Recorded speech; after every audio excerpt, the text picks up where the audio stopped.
دیکھیں بیٹا پاک پتن ہے، بابا فرید بیٹھے ہوئے ہیں، بابا صاحب کے سامنے کوئی آ کے سائل سوال کرتا ہے، فرید ہاتھ اٹھاتے ہیں، منہ پہ رکھتے ہیں، منہ پر ہاتھ آنے سے پہلے اللہ بابا صاحب کی دعا قبول کرتا ہے۔ سارا دن دعائیں قبول ہوتی دیکھ کر ایک بندے نے شام کو کہا، بابا جی آپ کا بڑا مقام ہے، آپ کی بڑی شان ہے، اللہ آپ کی نہیں موڑتا، آپ جو مانگتے ہیں خدا عطا کرتا ہے۔ آپ نے یہ جملہ سنا تو فرمان لگے، بیٹا یہ میری شان نہیں ہے، یہ میرے مرشد کا کمال ہے۔ 28 سال پہلے میں نے اپنے مرشد کے ہاتھ پر ہاتھ رکھا تھا، میرے پیر نے کہا تھا فرید وعدہ کر، جو خدا کہے گا وہی کرے گا نا۔ 28 سال جیسے وہ کہتا رہا میں کرتا رہا، اب بڑا کریم ہے، جیسے میں کہتا ہوں ویسے کر دیتا۔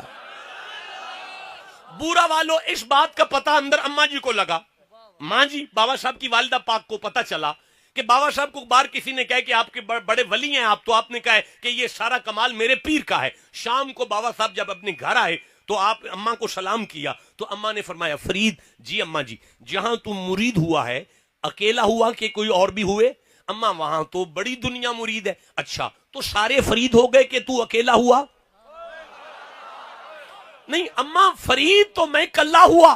اب اماں کہنے لگی، فرید اگر تیرے پیر کا کلا کمال ہوتا تو سب کو فرید کر لیتا نا، تجھے ماننا پڑے گا اگر تو اکیلا فرید ہے تو تیری ولایت میں ماں کا بھی تو حصہ ہوگا۔